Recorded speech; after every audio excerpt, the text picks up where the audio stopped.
Kağıt uçakla ilgili ilginç konuları biliyor musunuz? İşte size kağıt uçak enleri.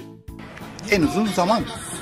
Şu anda bir kağıt uçakla en uzun süre 29,2 saniyedir. Ve bu rekor Japonya'da Kağıt tarafından 19 Aralık 2010'da elde edilmiştir.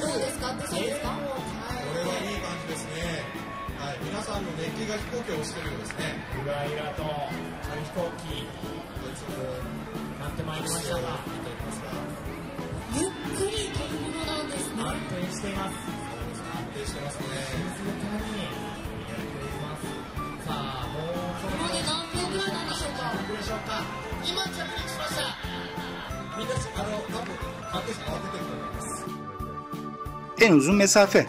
Atılacak bir kağıt uçağın rekor mesafesi, Joe Ayob tarafından atılan ve John Collins tarafından tasarlanan bir uçak tarafından kırıldı. Atış 26 Şubat 2012'de Amerika Birleşik Devletleri'nde Sacramento yakınlarındaki hava kuvvetleri üstünde yapıldı ve mesafe 226 fit yani 69,14 metre.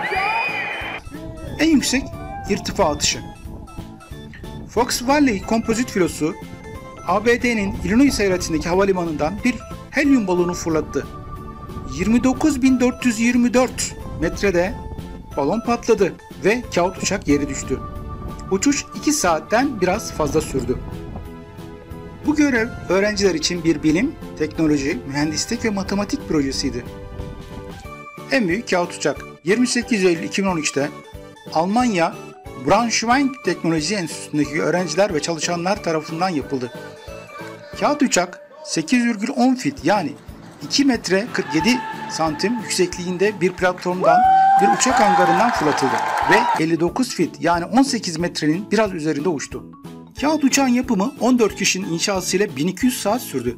Uçağın kanat açıklık genişliği 59,7 fit yani 18,21 metreydi. En iyi kağıt uçak vuruşları.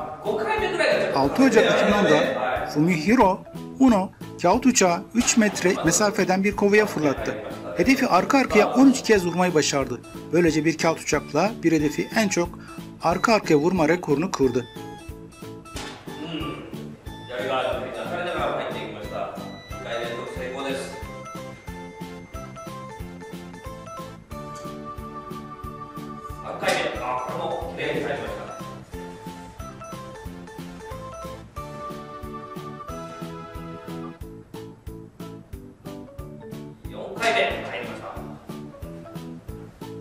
Uzaya atılan kağıt uçak.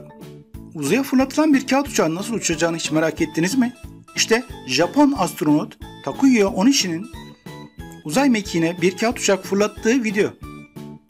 Takuya Onishi, Japon Havacılık ve Uzay Araştırma Enstitüsü için seçilen ve 2016 yılında Uluslararası Uzay İstasyonu'nda 4 ay geçiren bir Japon astronotudur.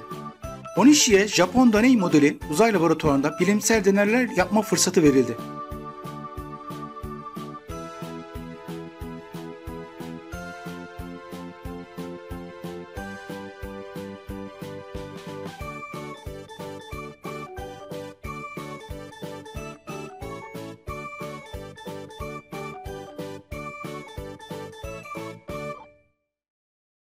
Uzaydan çıkan kağıt uçaklar. 2008'de Takuya Todo, şimdiki dünya rekoru sahibi, bir kağıt uçağın en uzun mesafe uçuşu ve havacılık mühendisi Shini Suzuki, dünyanın yaklaşık 250 mil, 400 kilometre yukarısındaki Uluslararası Uzay İstasyonu'ndan kağıt uçaklar fırlatmak için bir plan geliştirdi.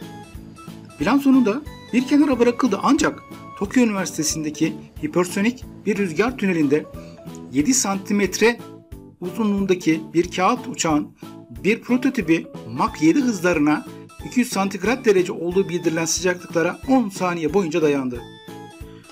Prototip şeker kamışı liflerinden yapılmış ve ısı direncini artıran ancak yine de katlanmasına izin veren özel bir tür cam kaplama ile kaplanmış kağıt kullanıldı.